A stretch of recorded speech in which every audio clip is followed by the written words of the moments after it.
Merci d'être sur la télévision Labari pour suivre le journal de ce jour, lundi 10 mai 2021. Mesdames, Messieurs, bonsoir, bonne rupture du jeûne et bienvenue à tous. Mahamata Idrissa Déby, le président du Conseil de la transition tchadienne, a effectué une visite éclair ce jour lundi au Niger.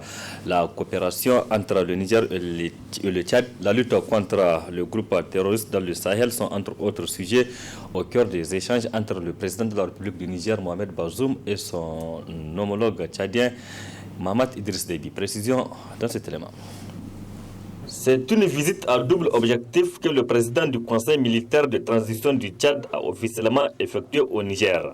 Mahamata Idrissa Déby est venu au Niger ce lundi pour parler de la coopération bilatérale entre le Tchad et le Niger, la situation sécuritaire dans la sous-région, mais aussi rendre visite au contingent tchadien en mission de G5 Sahel dans le cadre de la lutte contre le terrorisme dans la zone de 3 frontières qui sont basées à Terra, dans la région de Tillabéri. Tout d'abord, je voudrais remercier mon frère, le président du Niger, pour l'accueil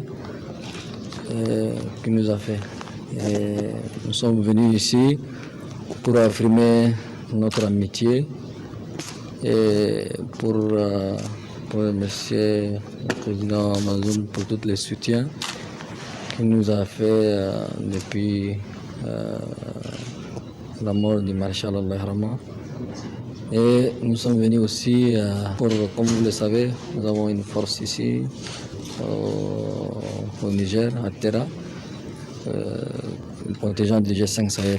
Nous sommes venus les soutenir, les voir, sachant que il y a quelques jours, ils ont perdu le maréchal du Tchad, chef suprême des armées, pour leur rendre condoléances et pour venir les soutenir moralement.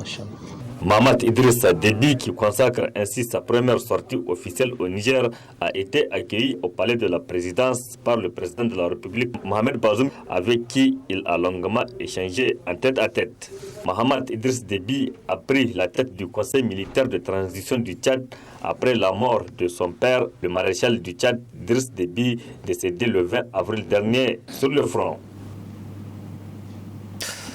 Le mois béni de Ramadan arrive à son terme dans quelques heures. Une fin du mois consacrée pour la fête de l'Aïd el-Kébir ou l'Aïd el-Adha ou fête de Ramadan. Après un mois d'abstinence de boire et de manger de la levée au coucher du soleil, la communauté musulmane se prépare donc activement pour cette fête. Dans les marchés, c'est l'effervescence, particulièrement chez les vendeurs de volailles, comme vous allez voir dans ce reportage signé Asma Oseidou et Halidou Bourema.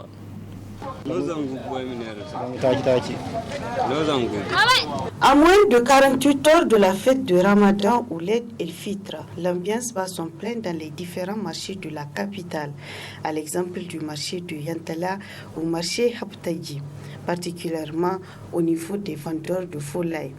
À ce niveau, le constat qui se dégage, les poulets et les pintades sont disponibles, mais les prix ont grimpé.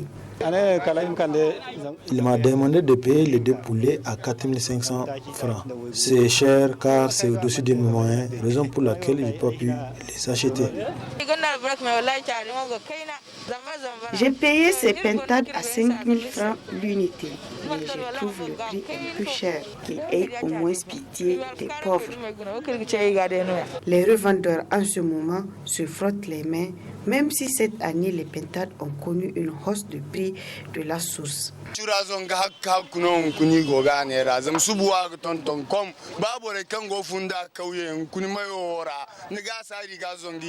Nous vendons la pétade à 4000 francs que nous avons acheté au village à 3500 voire.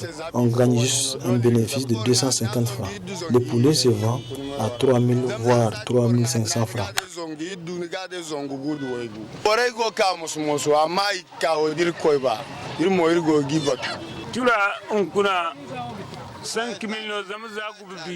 La pintade se vend aujourd'hui à 5 000 francs. Nous les achetons à 4 500, voire 4 750 à Goubé. Donc les prix peuvent grimper à tout moment. Au vu de l'engouement et de l'effervescence au point de vente des volailles, les prix pourraient toutefois augmenter dans les heures à venir. Autre produit sollicité par les consommateurs pour les mets du jour de la fête, ce sont les produits congelés, notamment les poulets, les dindons ou encore les poissons. Des produits disponibles sur les marchés et accessibles à tous et à toutes à des bourses variées, comme nous rapportent Arité Sala et Abokar Soleil. Généralement importés, les produits congelés sont très disponibles à Niamey. Au vu de leur disponibilité, ces produits congelés peuvent constituer une alternative en cette veille de fête où les chefs de famille sont à la recherche de poulets et pintades locaux pour les mets de la fête. Parmi ces produits congelés, on y trouve des poulets, des poissons, des dindons et à des prix très accessibles. L'appel que nous lançons aux femmes, de se rabattre sur les produits congelés, parce que, à mon avis, c'est des produits qui sont un peu salvateurs, parce que ça va un peu booster l'économie. Il faut contrebalancer par rapport aux produits locaux que nous avons déjà. Donc c'est ça mon cri de cœur. Nous disposons de presque tous les produits congelés. Nous avons du poulet, les cuisses de poulet, les pilons, les carpes, dindons, les poissons de mer, bref, tout, nous avons du tout, à des prix vraiment abordables. Le poulet, c'est en fonction du nombre dans le carton que nous établissons les prix. Un carton qui peut contenir 10 à 12, le poulet revient moins cher. Mais quand c'est des poulets qui font par exemple 8 ou 9, le prix est à 2000 francs. Il y en a beaucoup ici. S'ils vont venir, ils vont trouver, Inch'Allah. Même si ce soir ils vont venir, ils vont trouver, Inch'Allah. Les prix sont différents. Il y a carpe aussi, 1 kilo c'est 2000. Poulet aussi c'est 2000. Dindon aussi c'est 2000. Pilon aussi c'est 1800. Les mets de la fête n'impliquent pas obligatoirement le pintade. Il est temps que les femmes songent à diversifier les plats. Après un mois de jeûne, il est recommandé aux fidèles musulmans de prélever la zakat fitr à la fin du jeûne avant la prière de Idi. Pourquoi prélève-t-on cette zakat? Quelle est son importance? Élément de réponse avec Oustaz Haladou Haya, il est prédicateur. Ceux qui sont habilités à donner la zakat, ce sont ceux qui ont un bien qui atteint 12 mois du calendrier hégirien. Il y a les bestiaux, il y a la monnaie, l'or, l'argent, etc., etc. Mais il faut que toutes ces matières atteignent un montant imposable. Mais disons tout simplement que le mois béni de Ramadan, c'est une opportunité pour tout celui qui a les moyens de fouiller, de demander, j'ai telle richesse, j'ai un bien commercial. Donc, de demander qui a atteint tel montant, telle quantité. J'ai telle quantité d'or qui ne sert pas de parure et qui ne dépasse pas la parure. Est-ce que je peux prélever la zakat? Est-ce que ce montant atteint le montant imposable? Si ça atteint le mois béni de Ramadan, c'est une opportunité, une grande opportunité, parce que c'est un pilier. Même la récompense du pilier,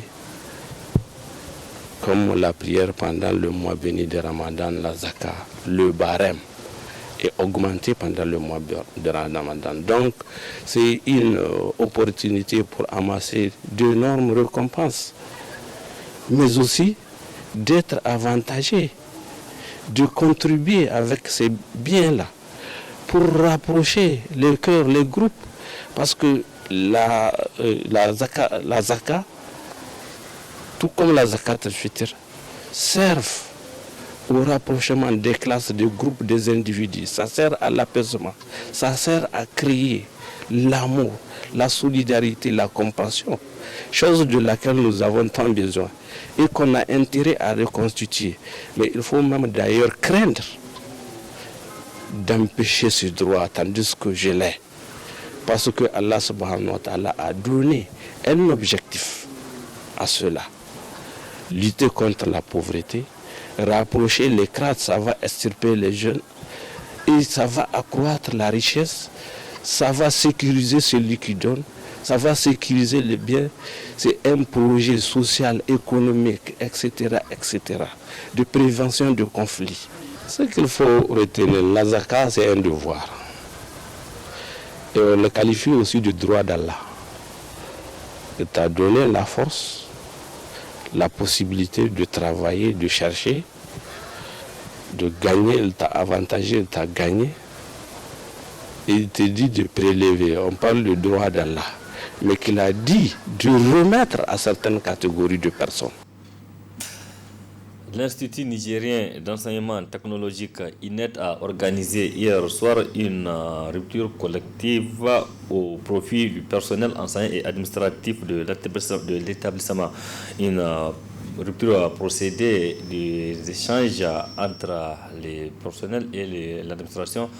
Une rencontre qui nous résume Adam Soumana et Nasser Sidou. À l'Institut nigérien d'enseignement technologique INET, les activités extrascolaires occupent une place de choix. Ainsi, après une journée culturelle et une excursion à l'attention des élèves et étudiants de l'Institut, l'honneur est choisi par la présente au corps enseignant et administratif de l'INET. Nous avons invité seulement les enseignants. Comme vous savez, maintenant, tout le monde s'accorde à l'unanimité qu'au niveau d'une entreprise, les ressources humaines sont très importantes. Or, pour une école, les ressources humaines, ce sont les cadres de l'administration et le corps professoral. C'est pourquoi aujourd'hui nous avons invité le corps professoral et le cadre administratif. Donc ça c'est la première raison. La deuxième raison c'est que, vous savez, au Niger maintenant c'est devenu une tradition de faire des ruptures collectives pour les jeunes de Ramadan. Il y a les ONG, les sociétés privées, les sociétés publiques et même la présidence qui organise ce genre d'activités. Cette rencontre a également servi de tremplin pour échanger sur les perspectives de l'INET, mais aussi et surtout des opportunités qu'offre cet institut. C'est pour informer les professeurs de nos différents projets. Nous avons déjà 2 grands projets qui ont été réalisés. On a créé une base. C'est comme une base de données pour l'Institut. On a créé une école primaire avec maternelle. À la rentrée prochaine, on va ouvrir le collège et le lycée. Donc, ce sont les élèves qui vont venir ravitailler l'Institut. Ceux qui ont le brevet peuvent s'inscrire ici. Ceux qui ont le bac peuvent venir s'inscrire ici. Bien.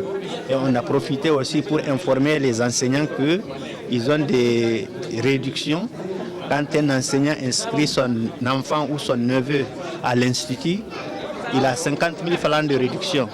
S'il l'inscrit au niveau du collège ou du lycée, il a 25 000 francs de réduction.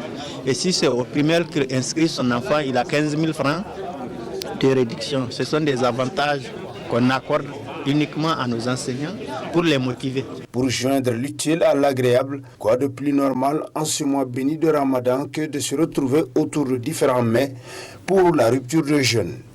Une rupture collective du jeûne qui marque ainsi la 3e activité extrascolaire de l'Institut nigérien d'enseignement technologique INET, où c'est l'innovation en continu. Fin de la 12e édition du concours de lecture et de mémorisation du livre saint, le Coran, organisé par la radio et télévision Ténéré RTT. Pendant 2 semaines, les candidats ont compéti dans les différentes catégories. Au terme de compétition, le jury a procédé à la remise des prix aux distingués. C'était hier en présence de nos reporters Ismaël Moumouni et Sadou Doumi. C'est une centaine de candidats qui ont participé à cette compétition de concours de lecture et mémorisation du Saint-Coran, et cela dans 5 catégories de la Moussabaka 2021 organisée par la toute première chaîne de télévision privée au Niger. L'édition de cette année est la 12e qu'a organisée la radio et télévision Ténéré. Alhamdulillah. Année par année, la Moussabaka du groupe RTT est à la 12e édition. 12 années qui nous ont permis de constater combien les Nigériens sont attachés à leur religion, l'islam. 12 années aussi qui ont permis de mesurer les degrés de solidarité de nos concitoyens à travers leurs multiples contributions volontaires. Soyez-en récompensés par le tout généreux Allah, le meilleur et le grand donateur. Après 2 semaines d'intense dévotion, par la grâce du tout miséricordieux, le très miséricordieux, les compétitions de ce concours de lecture et de mémorisation du Saint-Coran ont pris fin à la satisfaction générale. À l'issue du délibéré du comité d'organisation, c'est ainsi que le prix Kamil est attribué à Mohamed Marouf. Allah ya bani sa'a na zo premier ba da wani kokari na ba ko kuma iyawata ko kuma dan nahi saura a kawai dai. Je rends grâce à Dieu d'être lauréat de cette Moussabaka. J'ai remporté ce prix pas parce que je suis meilleur que tous les autres, c'est juste la volonté divine. J'invite les autres à s'adonner à la lecture du livre saint, pas seulement pour la compétition, mais pour avoir des rétributions auprès d'Allah.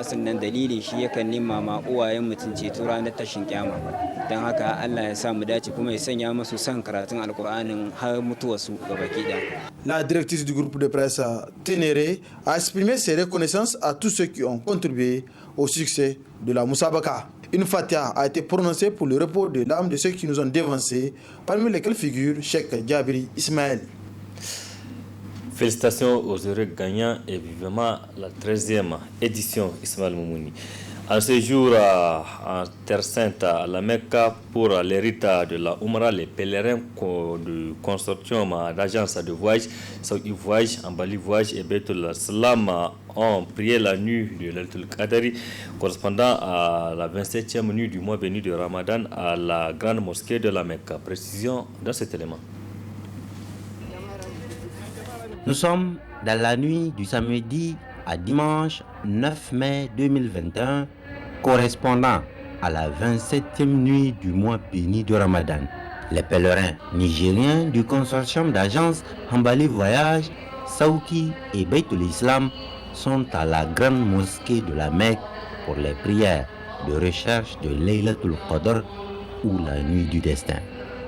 Ils ont prié derrière les éminents imams du Haram, dont le célèbre Soudès.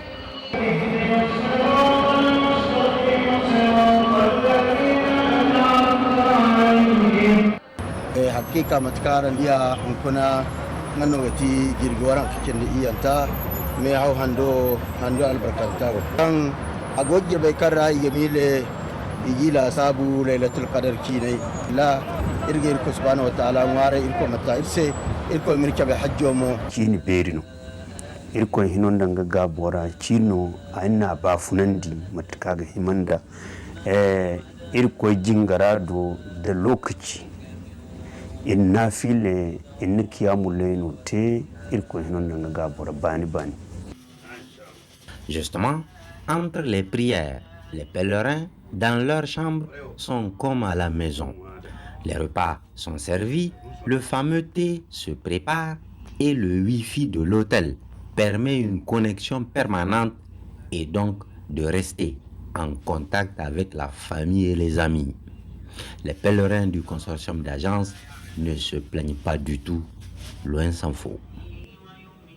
Wallahi hankan aiki a zan sauki burai seti goyo gogati amma goy kul gaba tuntuni azan so man kal azan shon kan margu challaka umrawo goyoti amma insha Allah goyo buri. Que ce soit à la Kaaba ou dans les mosquées de quartier, les pèlerins du consortium d'agences Saouki, Hambali Voyage et Baitul Islam poursuivent les prières et dévotions envers le Créateur, Allah subhanahu wa ta'ala, en attendant la fête de l'Aïd el-Fitr. Bon séjour donc à ces pèlerins. De la culture dans cette édition, le 8 mai passé, l'écrivain nigérien Adamou Ide a procédé au centre culturel franco-nigérien CCFN Jean Rouge de Niamey au vernissage d'une nouvelle œuvre intitulée Camarada.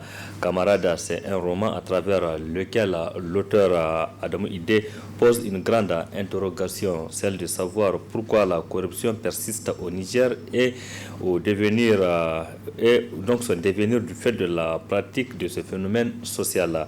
Des thématiques pour tirer la sonnette d'alarme sur certaines pratiques qui nuisent au corps social et qui appellent au retour de certaines valeurs positives de la société nigérienne, notamment la dignité, donc la loyauté et la justice sociale. L'auteur nous édifie davantage au micro de nos confrères du studio Kalongo. Le livre est une interrogation sur ce qui est en train d'advenir dans notre société par rapport à des observations que j'ai faites sur la manière dont la société nigérienne est en train d'être pervertie par le culte de l'argent, qui est en train de devenir non pas un moyen de construire le progrès, mais une espèce de tendance à ruiner le pays sur le plan moral et éthique. Aujourd'hui, la dignité se monnaie, la parole donnée, la confiance, sans état d'âme. Et c'est dangereux pour notre pays, pour la santé mentale, pour la santé morale de notre société. Si on donne à percevoir à la jeunesse que travailler et se réaliser avec sa sueur est un calvaire, la société va se péricliter. Ceux qui font cette pratique-là, je les ai pointés du doigt. Je ne suis pas passé par 4 chemins pour dire que vraiment la principale cause de ce qui nous arrive, c'est la captation du pouvoir public par, je dirais, j'appelle ça un triumvirat, composé des hommes politiques, des commerçants et de ceux qui les ressemblent d'hommes de main. Parce qu'une fois le pouvoir acquis, ceux qui les ont aidés à prendre le pouvoir le font en contrepartie de l'argent. Et la seule préoccupation, c'est le nombre de chiffres sur le compte en banque, c'est le nombre de villas, c'est ceci, c'est cela. Et adieu le service public, adieu les souffrances des populations. C'est ça que je dis dans le livre. Ce qu'il a fait, l'auteur, c'est de nous montrer ce qui se passe dans la société. Et là, ce qu'il montre dans ce livre-là, c'est que voilà, des hommes d'affaires ou des intellectuels, comme il a pu le dire, qui utilisent tout ce qu'ils connaissent et leurs relations pour mettre en péril, si vous voulez, l'appareil de l'État ou la société. Et ces femmes qu'il montre, comme l'a dit M. Amadou-Edouard Lompo, qui sont un peu en retrait, c'est tout simplement parce que c'est ce qu'ils constatent dans la société.